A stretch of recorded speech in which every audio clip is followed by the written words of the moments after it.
Eh bien voilà, bonjour, bienvenue à la Cinémathèque Française, ravi de vous accueillir.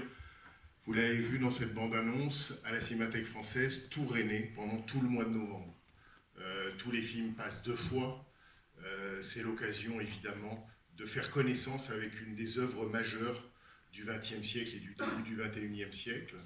C'est aussi l'occasion pour nous, à la Cinémathèque Française, bien sûr, de remontrer et de montrer toute cette œuvre, et puis d'accueillir des collaborateurs, des acteurs, durant toute la durée de la rétrospective, des rencontres, des présentations de séances, et puis aujourd'hui en particulier, la projection d'On connaît la chanson, qui sera suivie donc d'un dialogue avec 4 invités, Lambert Wilson, Agnès Jaoui, Renato Berta, le chef opérateur du film, et à qui on doit la restauration numérique que vous allez voir dans un instant, et puis Bruno Fontaine, qui est compositeur, chef d'orchestre, pianiste et aussi arrangeur.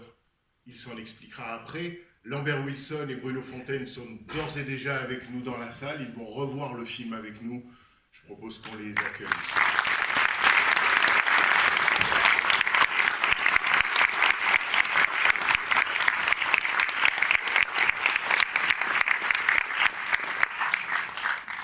Voilà. Et en cours de projection, donc Agnès Jaoui et Renato Berta nous rejoindront.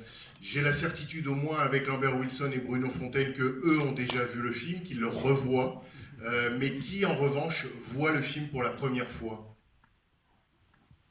Ah oui, c'est quand même une salle d'aficionados, hein. Donc on est plutôt dans la revoyure. Ben, c'est très bien.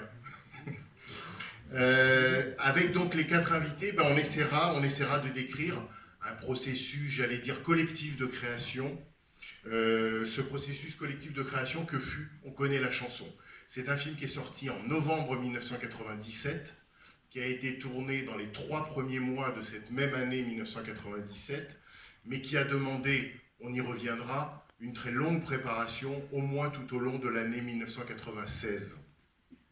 C'est effectivement un projet inédit. Alors, dans le cas d'Alain Resnais, dire c'est un projet inédit, ça n'a pas beaucoup de sens, et ça en a, dans la mesure où chaque film d'Alain Resnais est un prototype, chaque film est un peu hors du commun, puisque lui-même travaillait et s'efforçait vraiment de faire en sorte que même pas le film suivant soit fait contre le précédent, mais n'ait rien à voir, entre guillemets, avec le précédent. Donc c'est un projet, celui-ci, j'allais dire comme les autres, mais celui-ci vraiment un projet hors du commun, mais c'est aussi un projet en commun.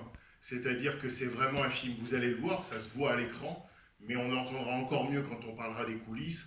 C'est un film choral, c'est un film où il y a beaucoup de monde, sur l'écran, autour de l'écran, et pour réaliser ce film.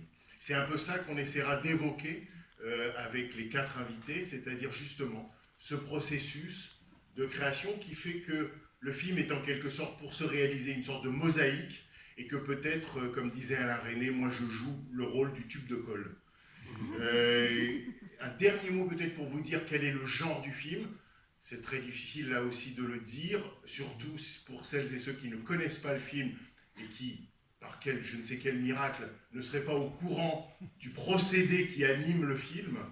Toujours est-il qu'on peut dire, Agnès Jaoui disait du film, c'est une comédie dramatique.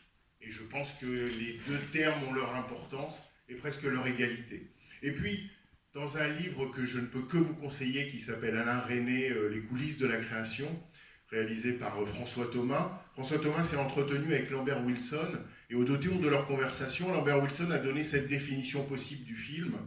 Il a dit « Nous tournions un film presque tragique sur la dépression, camouflé sous sa coloration comique et la tonicité apportée par les chansons.